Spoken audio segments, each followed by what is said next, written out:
Hi, this is your host. And today's question is, can I make a video about a missing person case that has not been solved? The answer is, of course, yes. And this is the story of a babysitter who vanished without a trace. It was the night of January 27th, 2016, and 24-year-old Lauren Smith had just finished her shift as a waitress at a local restaurant. She clocked out at around 9:30 p.m. and headed to her next job as a babysitter. Lauren would often do double shifts on the weekends, wait tables at night, and then babysit for extra cash. That night, she was supposed to be watching two kids. 10-year-old Kyle and his little sister, who was only 8 years old.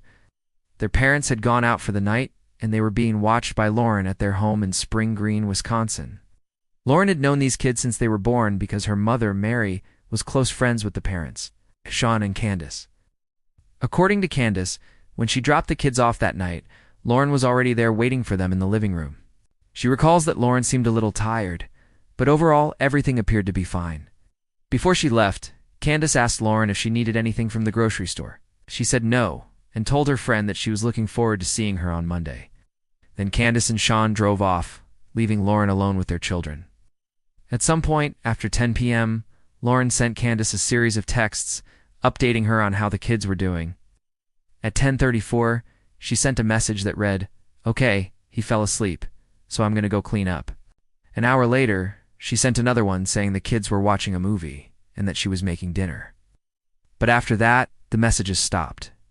At first, Candace didn't think much of it. She assumed that Lauren was simply busy and would send another text when she got the chance. But an hour passed, and then 2 hours passed, and still no text. Candace grew concerned and started calling Lauren's phone. It went straight to voicemail. This was very unusual because Lauren always called her back, even if she was busy. Plus, she had never been known to ignore her clients like this before. So Candace tried calling again, but still no answer. As time went on, Candace became more and more worried.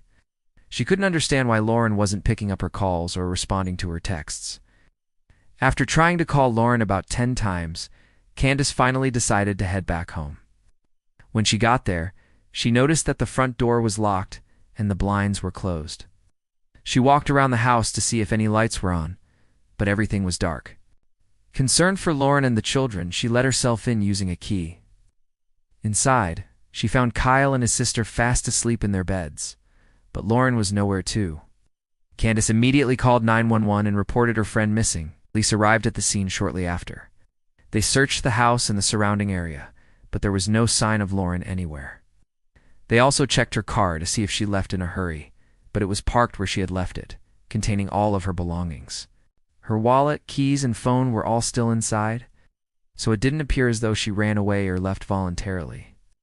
What confused investigators even more was the fact that the children were left unharmed. If this was a stranger who broke into the house, why didn't they do something to the kids?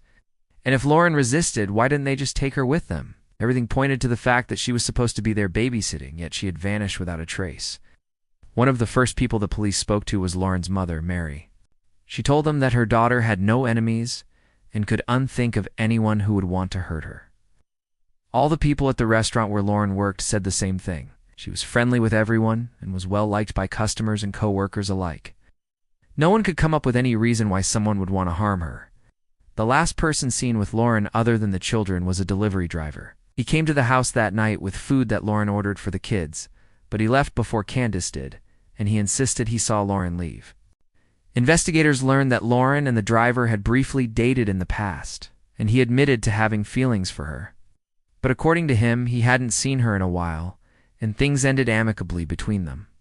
He said he delivered the food that night, knocked on the door a few times, and when no one answered, he let himself in using the keypad outside. He said he yelled out to see if anyone was there, but not hearing a reply, he left. But the police weren't convinced. They searched the man's house and car, but nothing connected Lauren to him or his home. He remained a person of interest throughout the investigation, but he was never charged, and he continued to insist that he didn't hurt Lauren. As the days turned into weeks, and the weeks turned into months, the police grew colder and colder leads. Every time they thought they were onto something big, it would lead them down a blind alley with nothing but dead ends. Even Lauren's family began to lose hope. They knew their girl was a fighter, and if she was taken somewhere, she wouldn't just sit back. She would try to get away. If she couldn't get away, she would try to make someone pay. But despite all the violence that occurred in Madison that summer, no one came forward claiming to have seen Lauren or having any information on what happened to her. Then in October, 6 months after Lauren disappeared, her mother Mary took matters into her own hands. She hired a private investigator to look into the case. He was able to obtain video footage from a convenience store near the house where Lauren disappeared. The footage showed Lauren walking her dog in the general vicinity around the time she was supposed to be watching those kids. But this was the only new piece of information that came across, and sadly, it didn't lead the police to any new conclusions. In fact, nothing really led the police to any conclusions. And after 3 years, the case had gone completely cold. Her family refused to give up hope, but deep down, they knew that they might never see her again. And here's the thing. We don't know what truly happened to Lauren. There are so many questions that remain unanswered. What happened after Lauren sent that last text at 11:30? Did she have an accident? Did she run away? Or was she taken against her will? The police will never know because no one knows what happened. There is one theory that I have, but it's just a theory. Doesn't mean that it's true, but I believe that Lauren was taken that night while the kids were asleep. I think she was taken from the house and no one even knew it. Someone close to her could have easily slipped into the kids' rooms after 10 p.m. when they were sleeping and taken Lauren without anyone knowing. That would explain why the children weren't hurt. Whoever did this knew exactly where Lauren was and took advantage of the situation. I find it interesting that no one came forward claiming to have seen Lauren after that night.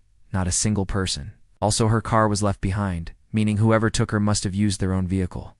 But this is all speculation. I have absolutely no proof that this is what happened. But I do think that whoever did this planned it out ahead of time.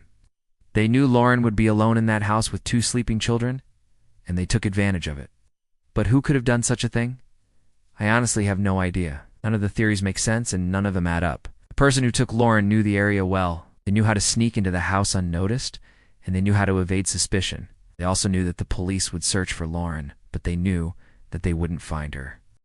They basically knew how to get away with murder, which makes me wonder if they have done this before. Maybe they have done this multiple times and Lauren is just the most recent victim. But again, that's just my opinion. I have no way of proving it. As for the family, they continue to hold on to hope that Lauren will turn up safe and sound someday.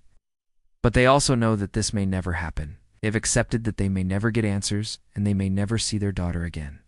This case is still open, and anyone with information should contact the Madison Area Crime Stoppers. As always, I want to thank you for watching. If you enjoyed this video, please show your support. I'd also like to take a moment to say thank you to our supporters. Your generosity helps us continue producing these videos, and we really appreciate it. Thank you all so much.